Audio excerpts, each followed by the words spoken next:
TSM's path to Worlds became a whole lot more challenging after their semi-final loss to Team Liquid. They're really going to have to level up their play if they want to make a run through the lower bracket and book a ticket to China. TL turned out to be a much more difficult opponent than TSM's 5-0 head-to-head record from the regular season would have suggested. Who could have seen that coming? TSM put quite a bit of effort into attacking TL's solo lanes with ganks and support roams, and they managed to get Power of Evil well ahead in his lane head-to-head, and freed him up for roams in sync with Spica. But that game plan didn't consistently work out for them, because of how well Santorin and CoreJJ were able to predict TSM's dive timers and defend the plays, nullifying TSM's efforts. In 4 games, TSM only created 9 kills before the 15-minute mark, spread pretty evenly around the map. Despite their roaming efforts, they produced the fewest pre-15 kills per game of any team in the playoffs so far. Now TSM are on the bottom of the bracket with the task of winning 2 best-of-5s to qualify for Worlds, and it won't be easy. First up, TSM have to get past Immortals. They shouldn't underestimate this opponent for 3 reasons. 1, IMT have one of the best junglers in the league in Xerxes. 2, IMT are very well coached in their macro and rotational play.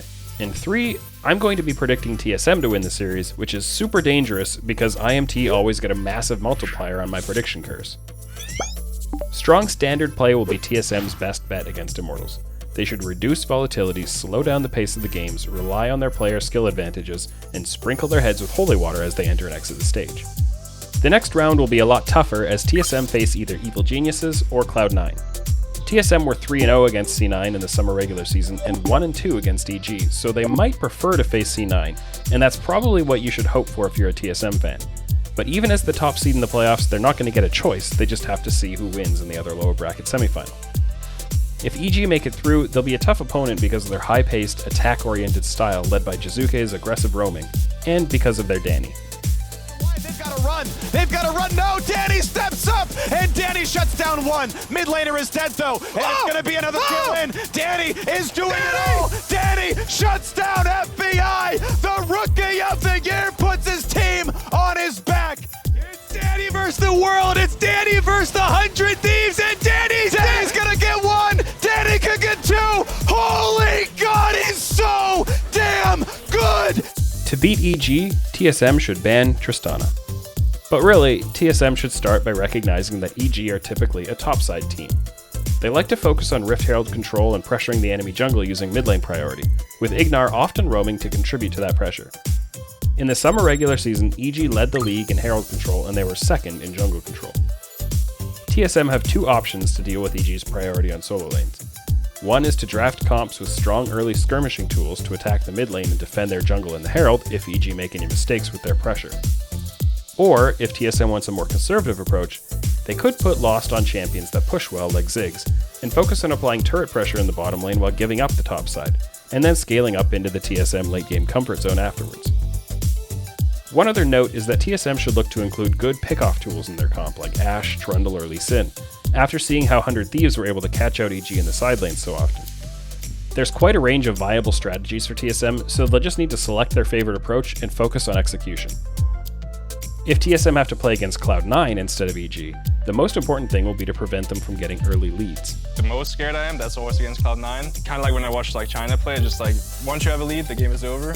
In TL's win over C9, they did exactly that, holding C9 to a 20.4 early game rating across the 4 games. That was far worse than C9's 54.2 EGR in the summer regular season. C9 try to get their leads with pace and aggression, much like Evil Geniuses, but their efforts are more centered around their jungler. Blabber often farms and ganks his way into early leads, especially when Fudge is able to control his lane state and create dangerous positions for the enemy top laner. And as games play out, Blabber picks up more farm than any other LCS jungler.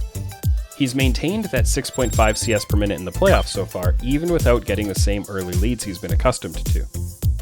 To prevent Blabber from taking over, TSM should draw some lessons from Team Liquid, who used CoreJJ's roaming and Santorin's creative pathing to play fast into the mid and top lanes and attack Perks and Fudge on uncomfortable timers. That puts the onus on Spica and Sword Art, and the good news is that the TSM jungle support duo was already working on that type of game plan against Team Liquid, even though it didn't consistently work out. So TSM won't need to pick up a new skill set to beat C9, just refine what they've already been working on. The lower bracket is full of good teams, and whether it's TSM or someone else making it through, they're definitely going to have to earn it.